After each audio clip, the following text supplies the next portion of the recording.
A gear train system used to hoist a load of 10 kg. The radius of hoist is 1 meter. Neglect the moment of inertia of the shaft, gear and friction effect. The efficiency of the gear train is 92%.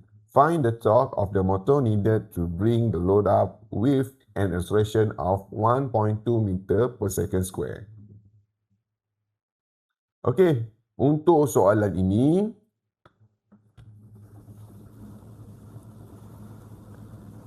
diberi M sama dengan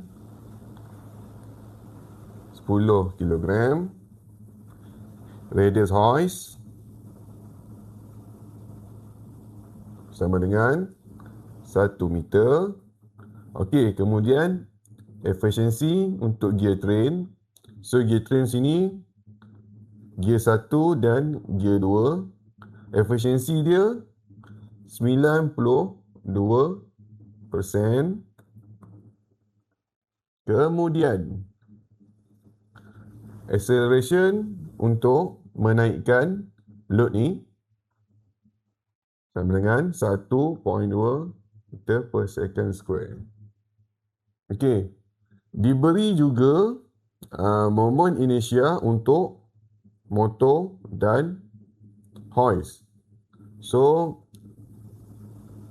I motor sama dengan 2.5 kg m square dan I hoist sama dengan 2 kg m square. So apa yang dia nak ialah find cari torque yang diperlukan oleh motor untuk menaikkan beban ni dengan pecutan 1.2 meter per second square. So macam mana nak selesaikan ni? Okey, kita kena menyelesaikan part by part. Okey, kena selesaikan satu persatu. Kena selesaikan sini dalam sebagai satu set dan yang ini sebagai satu set. Okey. Apa yang kita kena buat dulu ialah free body diagram lah. So, free body diagram dia motor, kemudian ada gear N1, N2, ada hoist, kemudian ada load.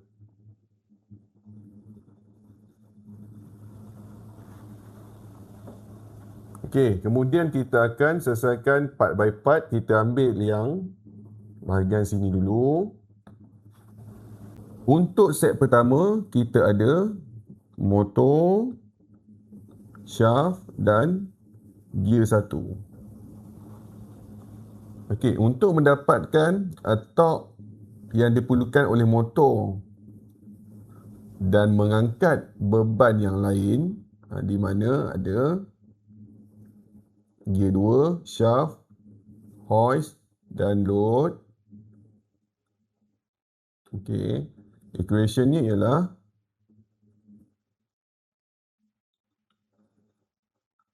moment inertia motor darab dengan angular acceleration motor plus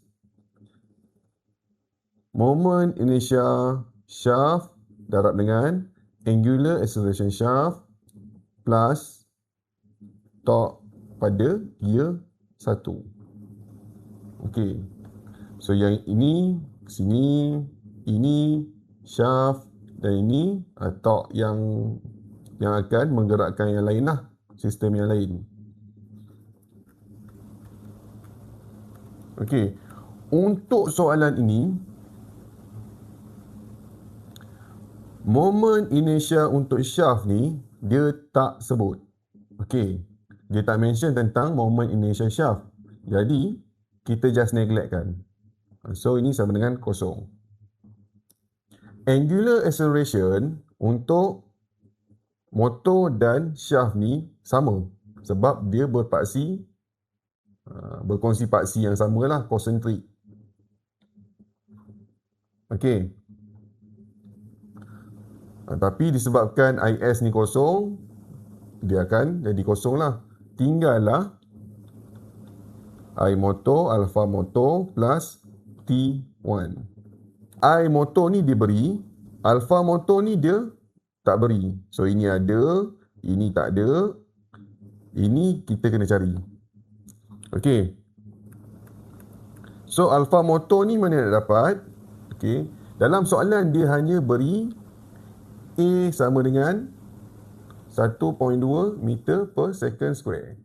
Itu je yang dia beri. So A ni, ini berada dekat sini. Pecutan untuk angkat load ni ke atas. Okay. So ini hoist. Okay. So macam mana nak dapatkan alpha motor ni? Okay. Kita kena dapatkan daripada sinilah. So perjalanannya jauh sikit. Okay. A sama dengan R alpha. A ni sudah diberi 1.2. Okey, 1.2 meter per second square, iaitu pada bahagian sinilah pecutan yang diperlukan untuk mengangkat load ni naik ke atas.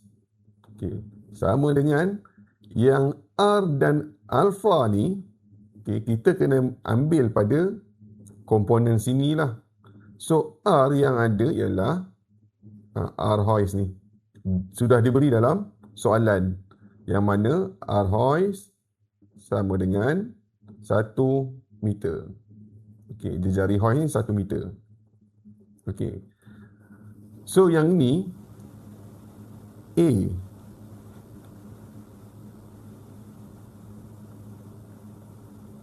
Pecutan dia bagi A lah. Pecutan linear. Bila hoist ni nak angkat, okay, hoist ni perlu berputar. Dan wujudlah angular acceleration. Alpha. Okay. So, R ni kita guna R hoist 1 darab dengan alpha hoist. Okay. So, alpha hoist sama dengan, so just simple math je. Okay, 1.2 bagi dengan 1.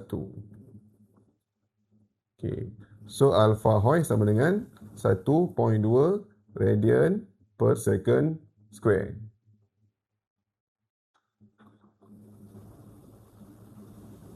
Okay. Daripada sini, kita akan cuba dapatkan alpha motor ni. Okey. Perlu diketahui bahawa alpha motor tak sama dengan alpha hoist.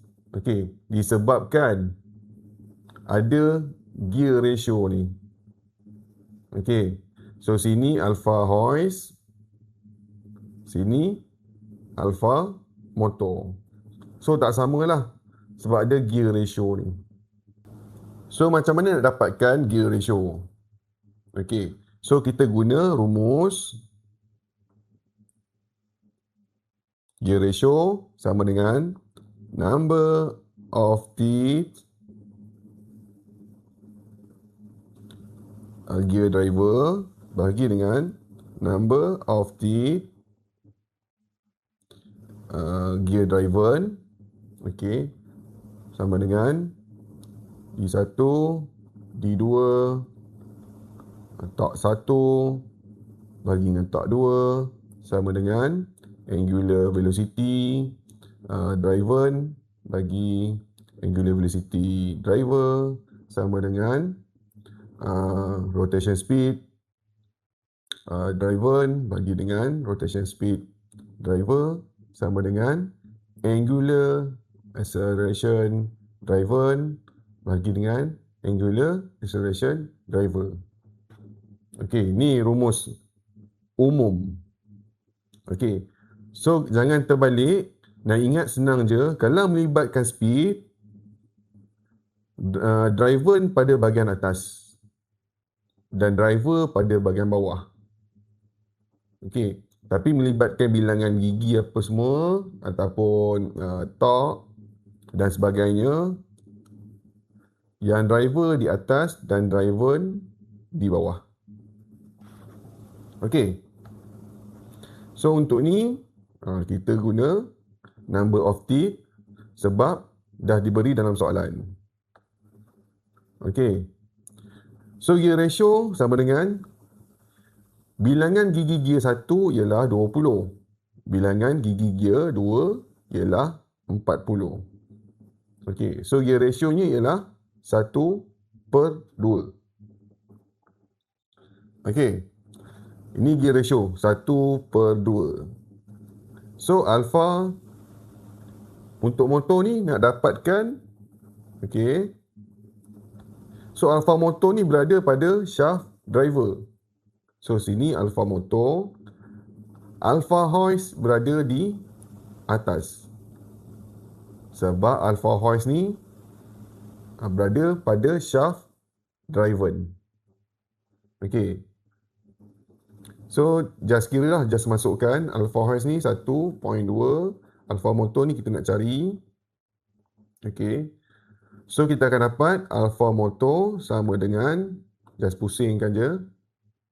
Alpha motor sama dengan 2, 1.2.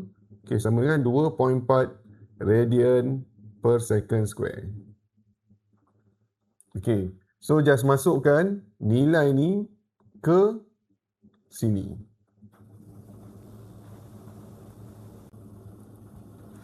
Okey, kita masukkan moment inertia untuk motor sama dengan 2.5 kgm², darab dengan alpha motor 2.4. Okey, plus T1 sama dengan 6 plus T1.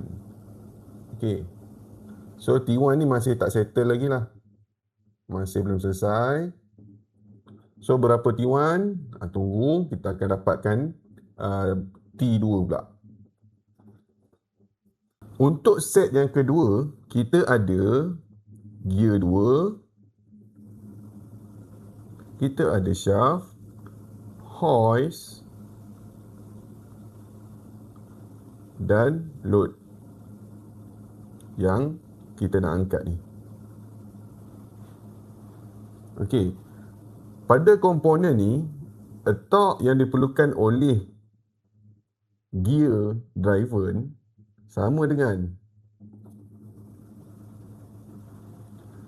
torque untuk memutarkan shaft plus torque untuk memutarkan hoist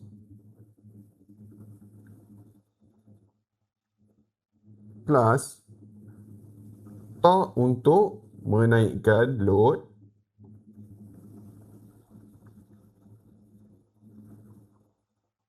dan torque untuk menahan load.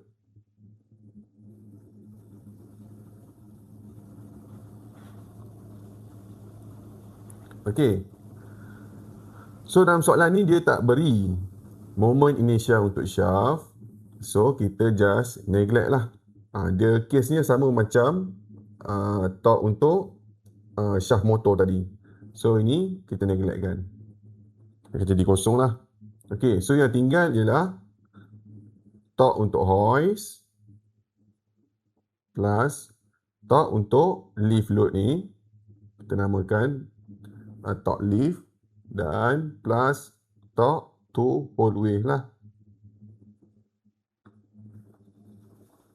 Okey. So, torque untuk memutarkan hoist ni, untuk accelerate hoist ni, sama dengan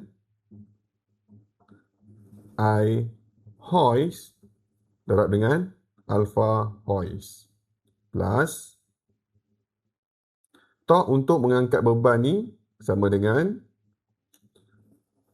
kita gunakan T sama dengan FR, yang mana F ni ialah MA.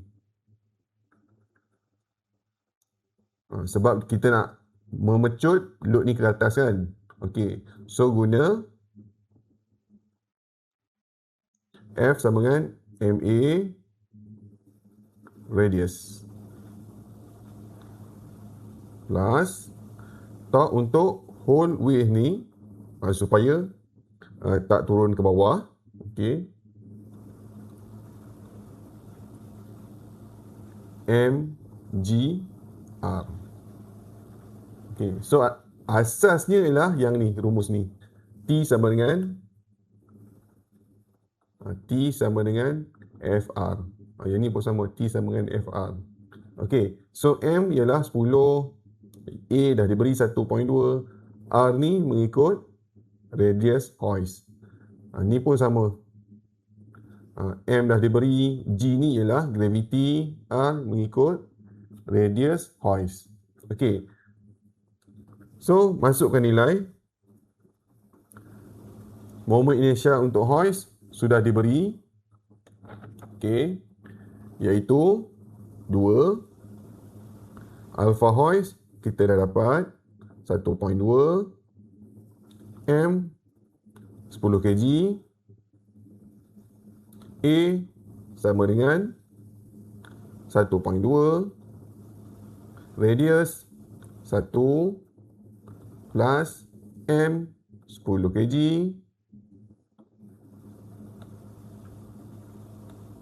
G 9.81. Radius 1.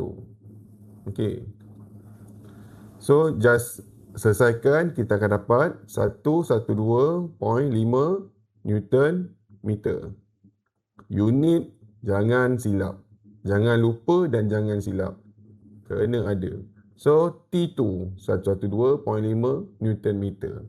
Ini ialah torque yang diperlukan oleh gear 2 untuk memutarkan hoist dan mengangkat load yang diberi dengan pecutan 1.2 meter per second square. Okey, sampai sini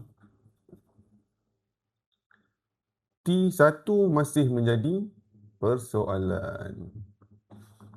Okey. So T1 ni berapa? Okey, kita just guna rumus yang panjang tadi. Sudah diberi gear ratio. Gear ratio untuk gear 1 dan gear 2 sama dengan torque 1 bagi torque 2. Okey. Antara gear ni kan ada efisiensi. So efisiensi gear 1, gear 2. Okey. So kalau macam dia perfect, tak perlulah darab dengan efisiensi ni.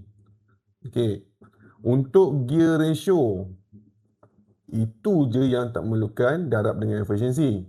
Sebab gigi ni dia akan interlocking sesama sendiri. Dan takkan berubah lah dia punya ratio.